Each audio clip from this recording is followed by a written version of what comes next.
Imagine a world where three continents were bound together by a single empire, where the call to prayer echoed from the mosques of Istanbul, the caravan bells rang across the deserts of Arabia, and Venetian merchants bowed before Eastern sultans. For over 6 centuries, the Ottoman Empire stood as a bridge between East and West, a force that shaped history, culture, and civilization itself. It was a world of grandeur and shadows, of emperors and rebels, of poets and warriors, of palaces, of unimaginable beauty and battlefields soaked in blood. This is the epic tale of the Ottoman Empire, a story of rise, glory, and eventual decline. A story that still echoes through the modern world of Turkey today. Welcome to Historic Horizon TV. And prepare to journey through time. History. The rise of the Ottomans. In the late 13th century, the world was shifting. The Mongol invasions had shattered kingdoms. Byzantium was but a shadow of its former self, and Anatolia was a patchwork of rival beyliks, small Turkish principalities, struggling for survival. Among them was a modest frontier principality led by a man named Osman I, whose name would inspire the word Ottoman. Osman was no emperor, no crowned king, but a warrior chief with vision. He fought not only for survival, but for destiny. His warriors, Ghazis, believed themselves instruments of God, wielding the sword to carve a new order in the chaotic borderlands of East and West. The small beylik, seemingly insignificant at first glance, was destined to become the foundation of one of the greatest empires the world had ever seen. The early Ottomans thrived on the frontier between Christian Byzantium and the fractured Islamic world. Their strength lay not in sheer numbers, but in adaptability and ambition. They attracted warriors, scholars, artisans, and refugees from all corners of the collapsing world. The Ottomans mastered the art of absorbing cultures and faiths, offering tolerance in exchange for loyalty. This inclusiveness, rare in a medieval world defined by division, gave them a unique advantage. As Byzantine lands weakened, Ottoman banners began to rise over fortresses and towns. Each conquest was not just expansion, it was symbolic. Claimed that the Ottomans were more than a tribal clan. They were heirs to a greater destiny. By the mid-14th century, the Ottomans crossed into Europe. The capture of Gallipoli in 1354 was a turning point, a symbolic footstep into a continent that had once marched eastward during the Crusades. Now, the tide reversed. Ottoman horsemen galloped across the Balkans, and towns that once looked to Constantinople for protection now bent their knees to Ottoman governors. This expansion was not blind conquest, but calculated strategy. The Ottomans forged alliances, intermarried with local nobility, and recruited Christian soldiers into their ranks. Unlike many empires that ruled with an iron fist, the Ottomans understood the art of governing through integration. It was a formula that turned them from a beylik into an empire. Central to their rise was the creation of an institution that would become legendary: the Janissary Corps. These elite soldiers, taken as children through the Devshirme system, were trained, converted to Islam, and molded into warriors fiercely loyal to the Sultan. They were more than soldiers. They were the backbone of Ottoman power, disciplined, fearless, and often wielding the most advanced weapons of their age. The Janissaries symbolized both the brilliance and the controversy of the Ottoman system. To Christians, they represented loss and fear. To the Ottomans, they were strength and order. As Janissary drums thundered on the battlefield, the world began to take notice. A new superpower was rising. By the dawn of the 15th century, the Ottomans had carved out a state stretching across Anatolia and deep into the Balkans. The Battle of Kosovo, 1389, and the conquest of Thessaloniki solidified their presence in Europe. Their rise, however, was not without trials. The Timurid invasion under Tamerlane in 1402 nearly shattered them at the Battle of Ankara. Capturing Sultan Bayezid I, yet, like a phoenix from ashes, the Ottomans rebuilt. This resilience was the hallmark of their empire. No defeat, no disaster, no setback could truly end them. Instead, each challenge only forged them stronger. The stage was now set for their greatest triumph, the Fall of Constantinople. Expansion and Golden Age. In the spring of 1453, the world witnessed a moment that would echo through eternity, the Fall of Constantinople. For centuries, the Byzantine capital had stood as the jewel of Christendom, its massive Theodosian walls thought impregnable. Yet, under the command of Sultan Mehmed II, Mehmed the Conqueror, the Ottomans unleashed a siege that rewrote history. With massive cannons, towering siege engines, and relentless assaults, the Ottomans breached the ancient defenses. On May 29th, the city fell. For the West, it was a day of mourning. For the Ottomans, it was the dawn of empire. Constantinople was reborn as Istanbul, the capital of a realm that now straddled east and west. The Ottomans had claimed not only a city, but the mantle of Roman and Byzantine legacy. Mehmed's vision extended far beyond conquest. He transformed Istanbul into a capital worthy of an empire. Palaces like Topkapi rose as symbols of power, while the Hagia Sophia, once a cathedral, became a mosque embodying the fusion of cultures and religions. Trade routes were redirected, and Istanbul became a hub of commerce, art, and diplomacy. Mehmed invited scholars, architects, and artisans from across the world, breathing life into a city that would soon rival the greatest capitals of Europe and Asia. The conquest was not just military triumph. It was a cultural rebirth. The Ottomans declared themselves the inheritors of Rome, and the world could no longer deny their claim.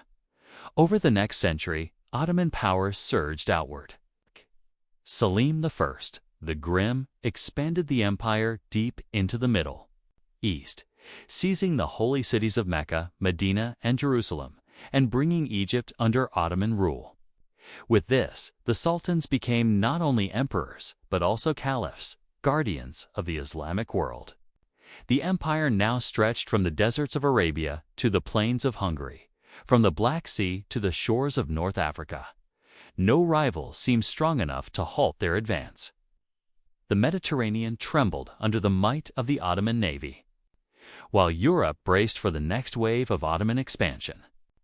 The empire's reach was now global, touching Africa, Asia, and Europe alike. The zenith of Ottoman glory came under Suleiman the Magnificent in the 16th century. Known as Kanuni, the lawgiver, Suleiman was more than a conqueror. He was a statesman, legislator, and patron of the arts. His reign saw the empire at its territorial height, stretching from the gates of Vienna in the west to the Persian frontier in the east. Under Suleiman, the Ottomans became the most feared power in Europe and the Middle East. Yet his legacy was not only written in battles won, but in the laws codified, the mosques built, and the poets inspired. In his era, the Ottoman Empire was not merely an empire of conquest, it was a civilization in its own right, rivaling the Renaissance in cultural brilliance by the mid-16th century. The Ottoman Empire was the superpower of its age. Its armies threatened Europe, its fleets dominated the seas, and its wealth flowed through the arteries of global trade. Istanbul became the beating heart of a world empire, its bazaars glittering with goods from India, Africa, and beyond, its palaces echoing with the voices of diplomats, scholars, and artists. The Ottomans were not merely rulers of land, but architects of destiny. Yet, in the shadows of their grandeur lay seeds of future troubles.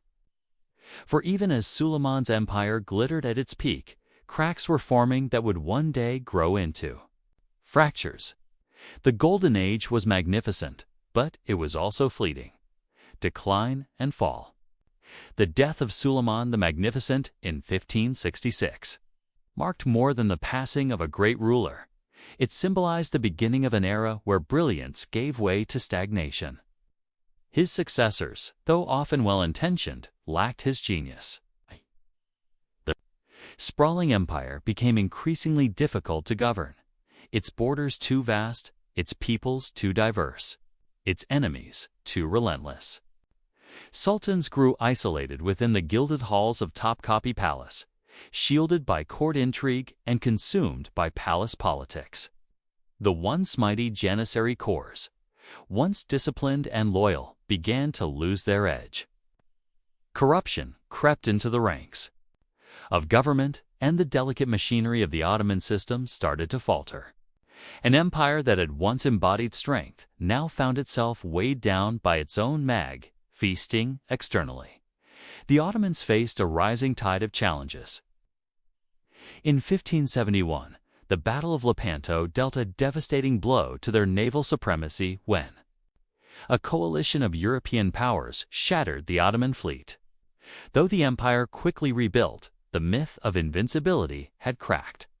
In the east, the Safavids of Persia proved resilient adversaries.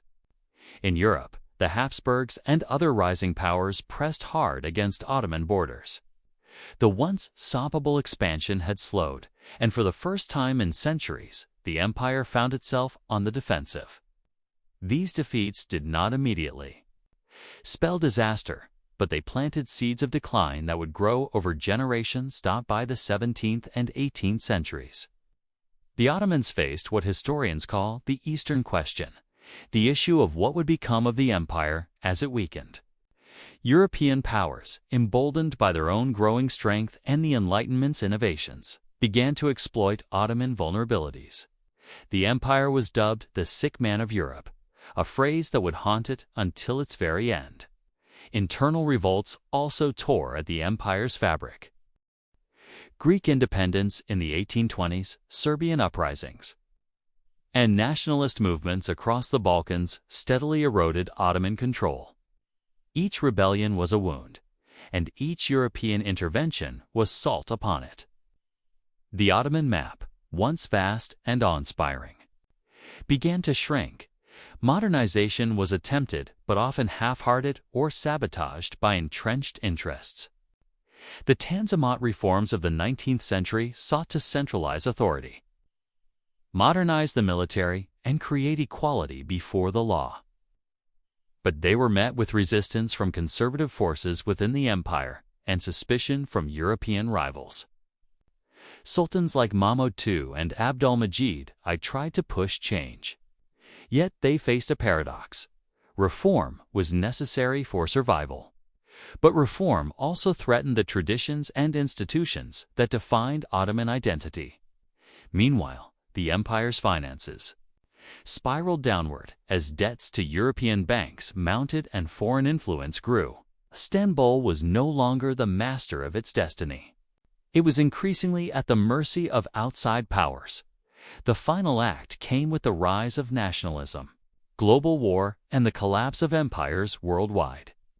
During World War I, the Ottomans aligned with Germany and Austria-Hungary, hoping to reclaim lost glory. Instead, the war accelerated their downfall.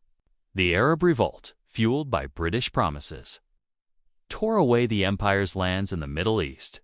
The defeat of 1918 left Istanbul occupied and the empire dismembered.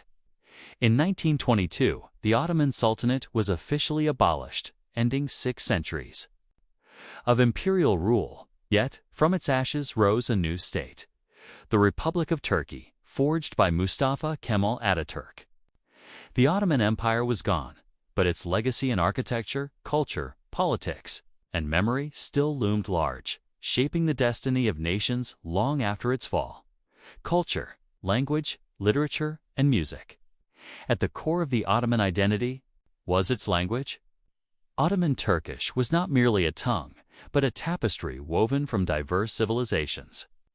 Built on a foundation of Turkish grammar, it absorbed thousands of Arabic and Persian words, creating a rich hybrid that symbolized the empire's multicultural essence. It was the language of the court, of decrees, of poetry and law, lofty and ornate, reflecting the grandeur of the sultans themselves. Yet on the streets of Istanbul, in the markets of Damascus or the fields of Anatolia, simpler Turkish. Greek, Armenian, Kurdish, Arabic, and countless other dialects thrived. The Ottoman state existed in multiple languages simultaneously, mirroring its vast geography and the mosaic of peoples it ruled. Language was both a bridge and a reflection of imperial diversity. Ensuring communication while preserving local identities, Ottoman literature blossomed as a mirror of the empire's soul. Poets like Baki, Fuzuli, and Nadum crafted verses that combined Persian elegance with Turkish lyricism, weaving themes of love, divine beauty, and power. Poetry was not confined to scholars. It was recited in courts, sung in gatherings, and painted into the daily rhythm of Ottoman life. Beyond poetry, chronicles preserved the empire's epic history, recording battles, coronations, and reforms with both reverence and critique. Prose, though less celebrated, offered glimpses into the thoughts of bureaucrats, travelers, and theologians. In every corner of the empire, from the Bosphorus to the Nile, literature thrived as both an art form and a tool of unity. Words were not just ink on parchment, they were threads binding diverse peoples into a shared cultural fabric. Music in the Ottoman Empire was both sacred and worldly, echoing in mosques, palaces, and marketplaces alike. The haunting notes of the ney flute, the rhythmic beats of drums, and the melodies of the oud carried a depth of emotion that transcended language. Ottoman classical music was deeply tied to the Sufi mystical tradition, where whirling dervishes spun to the rhythm of spiritual compositions that sought union with the divine. Yet music was also a feature of daily life. Janissary marching bands, known as Medr, thundered across battlefields, their drums and horns designed to strike terror into enemies while inspiring Ottoman soldiers. Music unified the empire in moments of worship, celebration, and war, acting as both spiritual nourishment and a declaration of imperial might. What made Ottoman music and literature unique was not their isolation, but their openness. The empire acted as a cultural crossroads where Balkan folk songs mingled with Persian ghazals, and Arabic call to prayer blended with Anatolian rhythms. This diversity did not dilute Ottoman culture, it enriched it. A villager in Bosnia might sing songs that carried Turkish words, while an Arab poet in Damascus might write verses shaped by Persian imagery yet published in Istanbul. The empire absorbed and transformed, creating a cultural symphony as vast as its lands. To be Ottoman was not to erase identity, but to add layers upon it, creating a civilization that was at once Islamic, Turkish, European, and Middle Eastern. In the shadow of swords and palaces, the pen and the lute sustained an empire's heart. Ottoman language, literature, and music were not static artifacts. They were living forces that defined identity, inspired devotion, and carried memory across generations. They gave the empire resilience, beauty, and soul, long after its military power waned. Even today, echoes of Ottoman poetry are recited in Turkey. Ottoman Turkish is studied by historians, and Ottoman melodies continue to resonate in cultural festivals and spiritual ceremonies. The empire may have fallen, but through its words and music, the Ottoman voice still speaks a whisper of history that remains alive in the present. Architecture, arts, and traditions. Perhaps the most enduring symbol of Ottoman culture is its architecture. From the silhouette of Istanbul's skyline to the mosques that dot cities across 3 continents, Ottoman builders transformed stone into poetry. The great architect Mimar Sinan, who served under Suleiman the Magnificent and his successors, perfected a style that blended Byzantine grandeur with Islamic spirituality. His crowning masterpiece, the Suleimani Mosque, stands not only as a house of worship, but as a statement of empire. Its soaring domes and slender minarets seem to touch the heavens, while its courtyards invite earthly community. Beyond mosques, the Ottomans built bridges, aqueducts, caravanserais, and palaces, structures that were not just functional, but reflections of divine order and imperial ambition. Each stone laid was a declaration. The Ottomans were here to last. The arts flourished in the shadow of empire. Miniature painting, though small in scale, captured worlds of detail, depicting sultans, battles, and courtly life with a precision that words could not convey. Calligraphy, revered as the art of the written word, adorned everything from Qurans to palace walls, turning scripture and poetry into visual beauty. Carpets woven with intricate patterns became symbols of Ottoman craftsmanship, desired. From Cairo to Venice, these works were not mere decoration. They were spiritual and political expressions. A calligrapher's stroke was an act of devotion. A miniature painter's brush was a preservation of memory. Art gave the Ottomans a way to immortalize themselves beyond the battlefield, creating beauty that would outlive their power. Tradition guided Ottoman daily life with invisible yet powerful hands. The court rituals of Topkapi Palace were steeped in ceremony, from the procession of the Janissaries to the audiences granted by the Sultan in the imperial council chamber. Protocol was rigid, reflecting the empire's vision of order. Beyond the palace, traditions flowed through family life, village festivals, and religious observances. Weddings were celebrated with music and dance. Feasts were marked by generosity, and hospitality was a sacred duty. The Ottomans believed that to host a guest was to serve God. These traditions carried through centuries, binding communities together across vast distances and cultural differences. Religion shaped many traditions, but it was tolerance that defined Ottoman pluralism. In a time when Europe was torn by religious wars, the Ottomans administered a system known as the millet, allowing Christians, Jews, and Muslims to govern their own communities under imperial authority. Each faith observed its own customs, holidays, and laws while contributing to the larger Ottoman mosaic. This system fostered coexistence, even if imperfect, and allowed traditions to endure. Armenian feasts, Greek Orthodox liturgies, Jewish festivals, and Islamic celebrations all coexisted under the crescent banner of the empire. The result was not uniformity, but a harmony born from diversity. The Ottoman tradition was ultimately about balance between the sacred and the worldly, between unity and diversity, between empire and community. Their architecture reached toward the sky, yet was rooted in the earth. Their art captured imperial grandeur, yet honored personal devotion. Their traditions bound together millions of people from different lands, giving them a shared rhythm of life while respecting their individuality. Even centuries after the fall of the empire, Ottoman architecture inspires architects. Ottoman carpets adorn homes, and Ottoman traditions survive in Turkish tea ceremonies, weddings, and music. The empire may have declined, but the cultural soul it nurtured continues to breathe, timeless and eternal. Cuisine, festivals, and daily life. Food in the Ottoman Empire was not simply sustenance. It was a reflection of empire itself, stretching across 3 continents. The Ottomans inherited ingredients and culinary traditions from Arabs, Persians, Greeks, Armenians, and Balkans alike.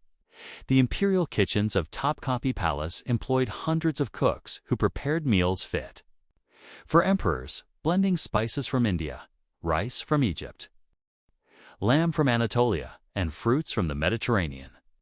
Dishes like pilaf, kebabs, dolma, and baklava became staples. While the introduction of coffee transformed social life forever, coffee houses emerged as spaces of debate, poetry, and music, often feared by authorities for their role in stirring public opinion.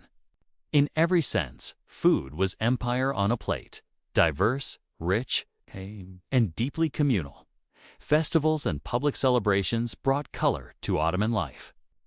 The most prominent were religious feasts: Ramadan, Bayram, Eid al-Fitr, and Kurban Bayram Eid al-Adha.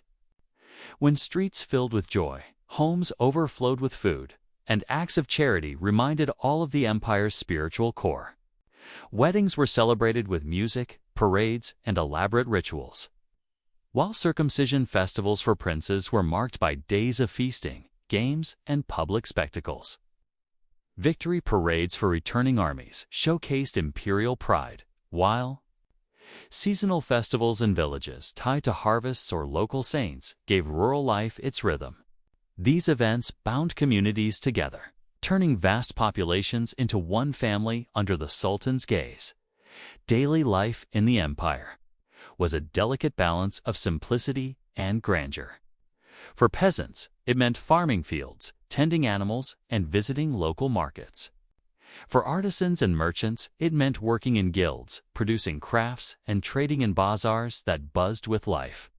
Istanbul's Grand Bazaar, with its endless maze of stalls, became the empire's economic and social heart, a place where silk from Persia, furs from Russia, and spices from India all met.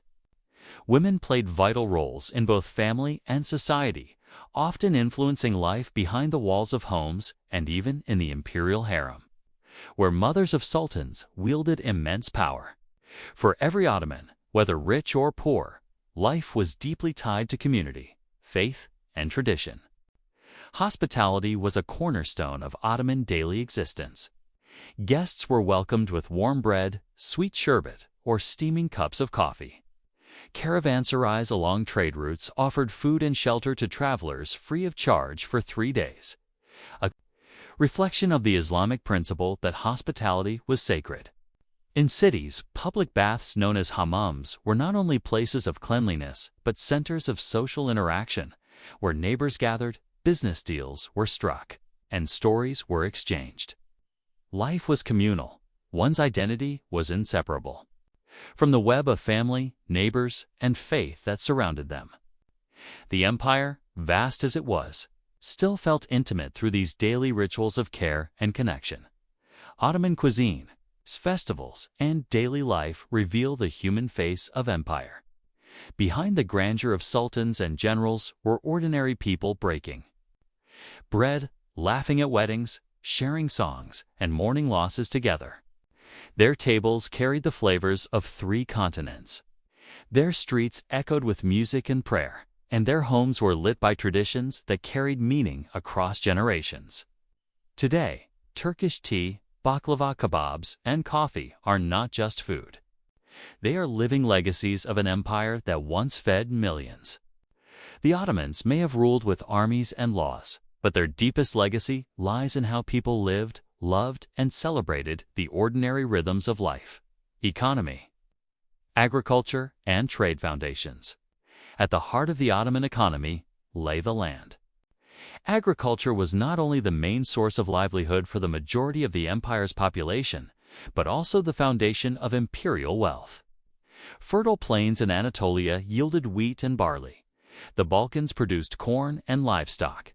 And Egypt, the empire's breadbasket, sent caravans of grain north to Istanbul.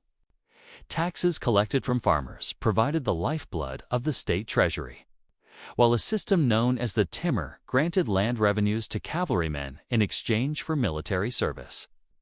This ensured that fields produced not only food but soldiers. The empire's rulers understood that power grew from the soil, and so they protected agriculture with elaborate systems of irrigation, taxation, and distribution. From the Bosphorus to the Nile, harvests sustained the empire's armies and cities alike. Trade transformed the Ottomans from a regional power into a global force. Sitting at the crossroads of Europe, Asia, and Africa, the empire commanded the arteries of commerce that carried goods across continents. Spices from India, silk from Persia, furs from Russia, and gold from Africa passed through Ottoman markets before reaching Europe.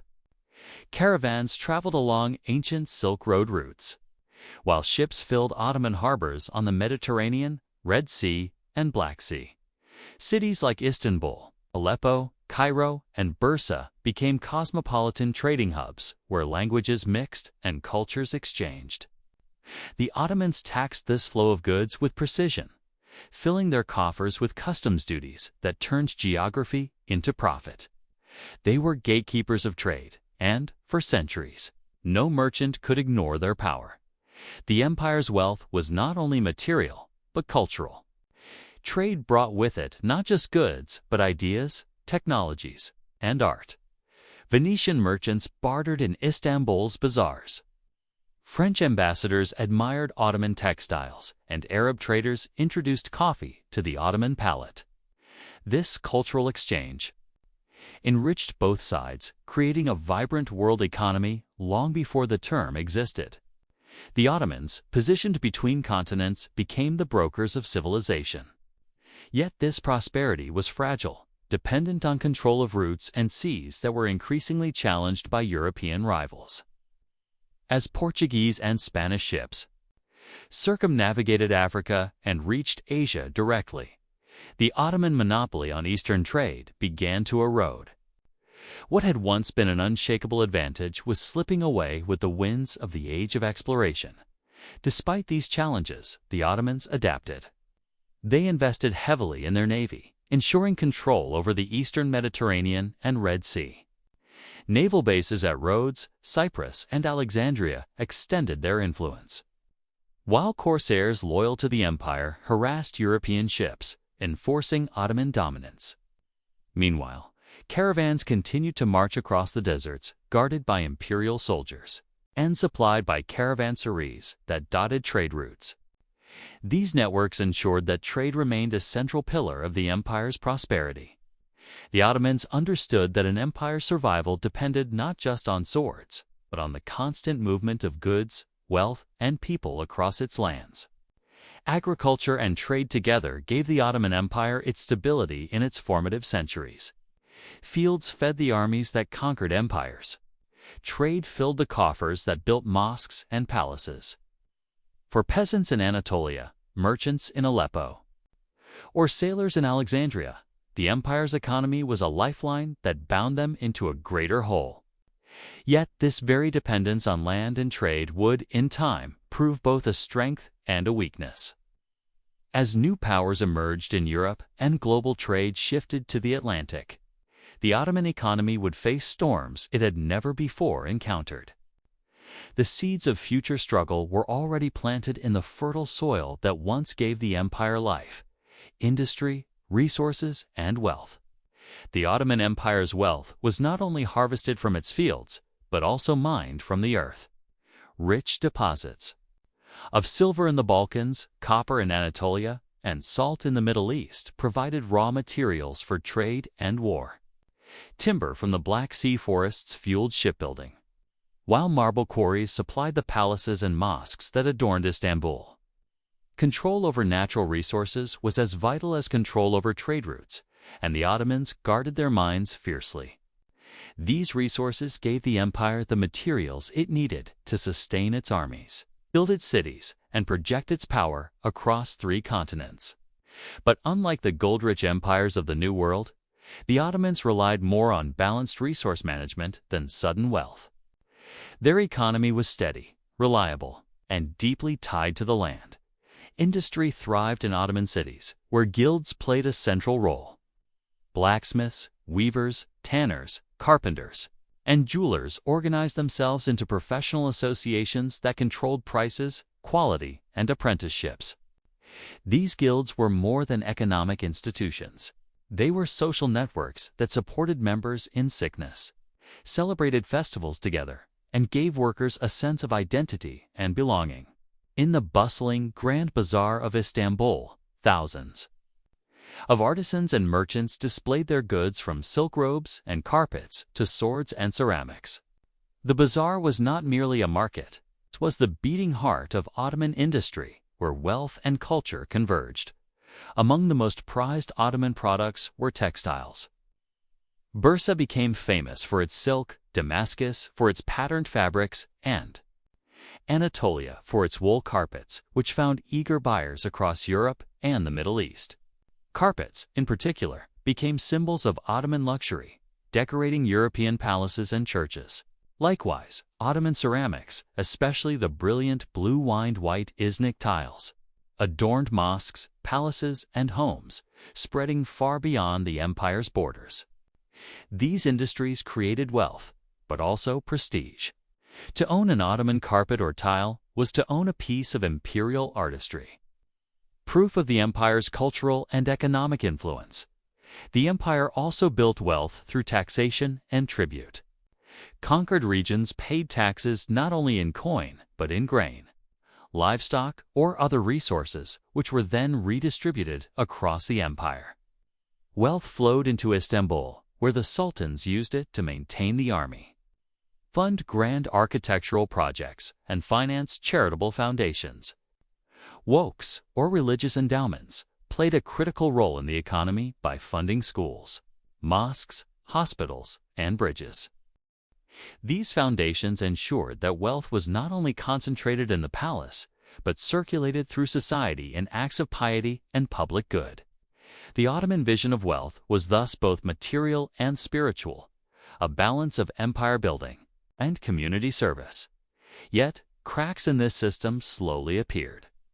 As silver from the Americas flooded into Europe, the global economy shifted. Inflation weakened Ottoman currency, and European merchants, armed with new naval routes, began to bypass Ottoman markets altogether. The very industries that had once made the empire rich faced competition from mass-produced European goods in the 18th and 19th centuries. Guilds struggled to keep pace, mines dwindled, and the once prosperous bazaars felt the pressure of decline. Wealth, once steady and reliable, began to slip away. The empire that had once dazzled the world with carpets, tiles, and jewels was now facing an industrial world it could not easily match. Transition into modern economy. By the late 18th and 19th centuries, the Ottoman Empire found itself standing at the edge of a new global order. The Industrial Revolution in Europe had unleashed machines, factories, and railways that reshaped economies across the world.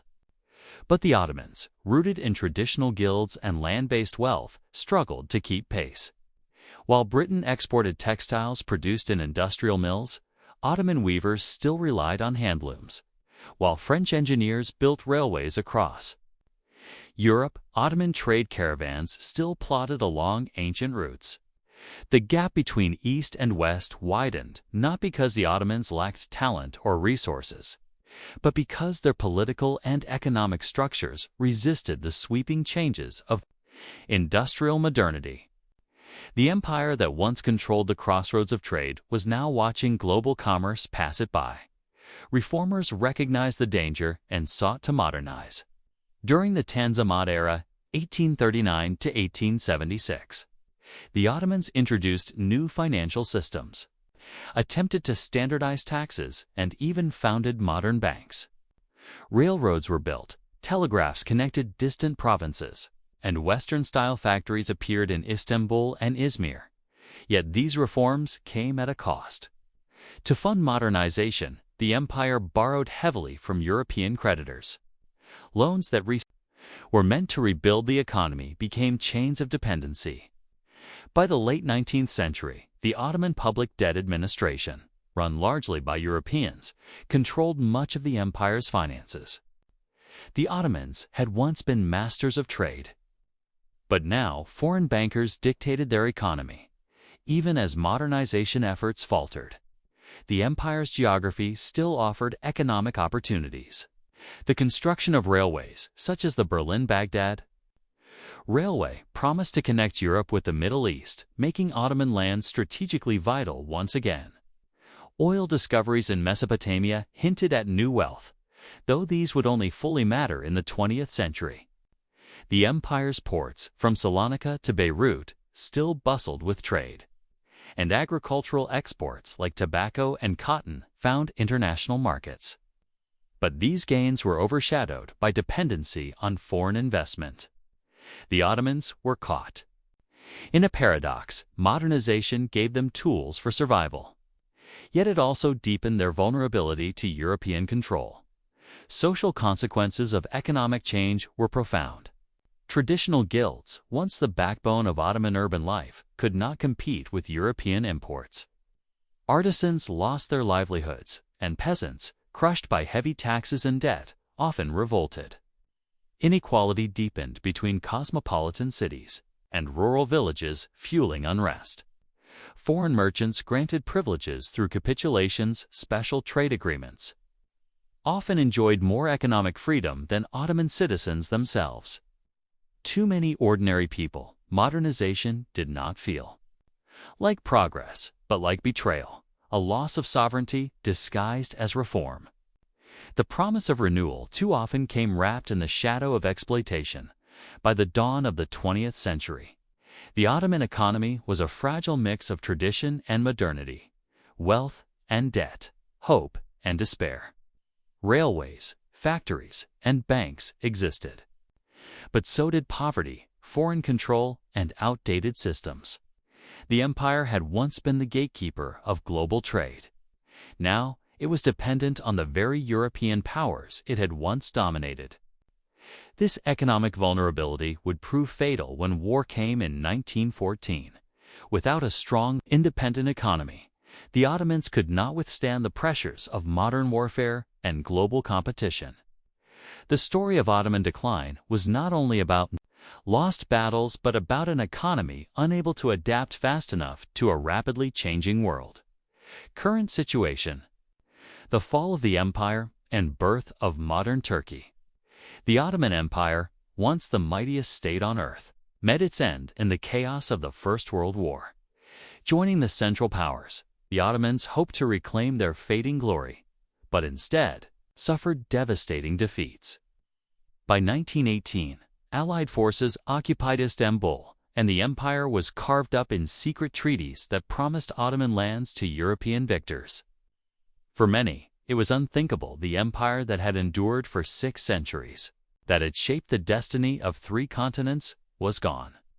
Yet from its ashes, a new vision of nationhood began to rise, led not by a sultan, but by a soldier. Mustafa Kemal Ataturk, a commander who had already achieved fame at Gallipoli, rejected the humiliation of partition. He organized resistance in Anatolia, rallying peasants, soldiers, and intellectuals in what became the Turkish War of Independence, 1919 to 1923. Against overwhelming odds, they defeated invading Greek, British, French, and Armenian forces. In 1923, the Treaty of Lausanne officially recognized the sovereignty of the new Republic of Turkey, with Ankara as its capital. For the first time in centuries, Turks had a nation-state, not an empire, not a caliphate, but a modern republic born in struggle and sacrifice. Ataturk's vision was revolutionary. He abolished the Sultanate and the Caliphate, institutions that had defined Ottoman identity for centuries. He replaced Islamic courts with secular laws, introduced the Latin alphabet in place of Arabic script, and pushed for universal education. Women gained the right to vote and participate in public life, a radical departure from the empire's traditions. Ataturk believed survival in the modern world required breaking from the past. His reforms shocked many, but gave Turkey the chance to reinvent itself as a secular, modern nation. The Ottoman Empire had died, but its legacy lived on in the DNA of the new republic. The transition was not easy. Millions of Muslims, expelled from Greece, the Balkans, and the Caucasus, flooded into Anatolia as refugees. Ethnic minorities, including Armenians and Kurds, faced violence, displacement, and repression during and after the war. The wounds of empire did not heal overnight. They left scars that continue to shape Turkish identity today. Yet amid the turmoil, a sense of pride took root. The Turks had resisted colonial domination and charted their own destiny. In a world where many empires were falling under European rule, Turkey's independence was an extraordinary achievement. The fall of the Ottoman Empire and the rise of modern Turkey marked one of history's great turning points. The empire that had once ruled over Arabs, Greeks, Armenians, Kurds, and countless others had now shrunk into a single nation-state. But while its borders were smaller, its ambitions were no less bold. The question that would define the 20th century for Turkey was clear. Could this young republic balance its Ottoman inheritance with its modern aspirations, its Eastern roots with its Western future?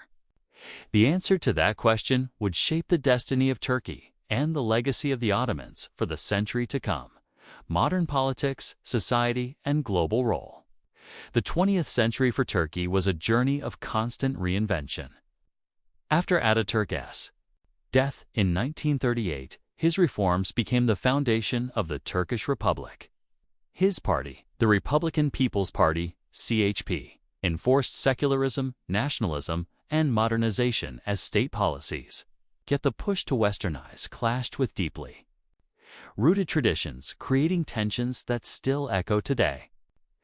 During the Cold War, Turkey became a frontline state between East and West, joining NATO in 1952.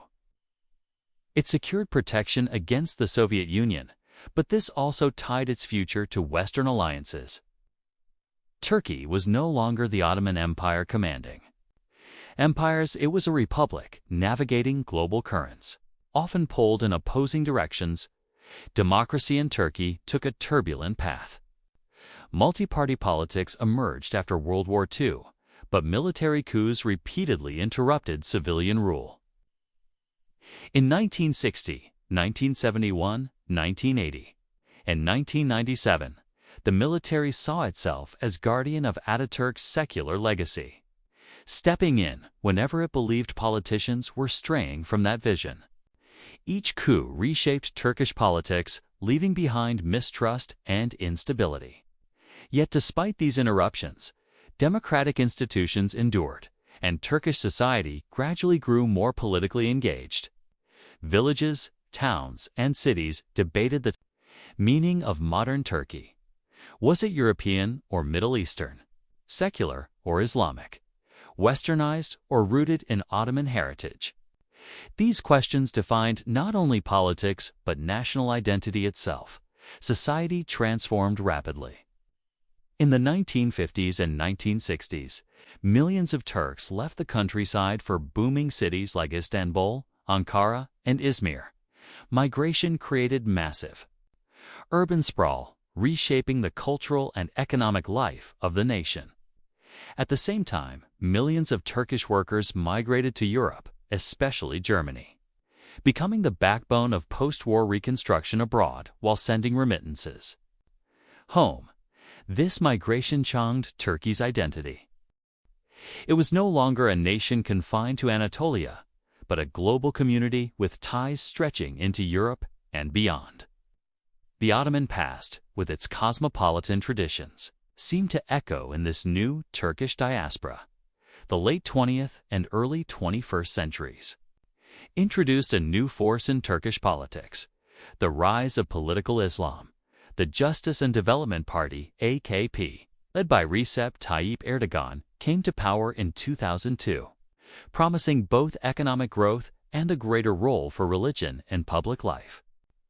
Under Erdogan, Turkey experienced an economic boom, new infrastructure, and growing influence in global affairs. But critics argued that these successes came at the cost of democratic freedoms, press independence, and secular traditions. The tension between Ataturk's secular vision and Erdogan's Islamic conservatism became the central fault line of modern Turkish politics. On the global stage, Turkey became a nation of contradictions and possibilities. It sought membership in the European Union, yet its candidacy stalled over human rights concerns and cultural differences.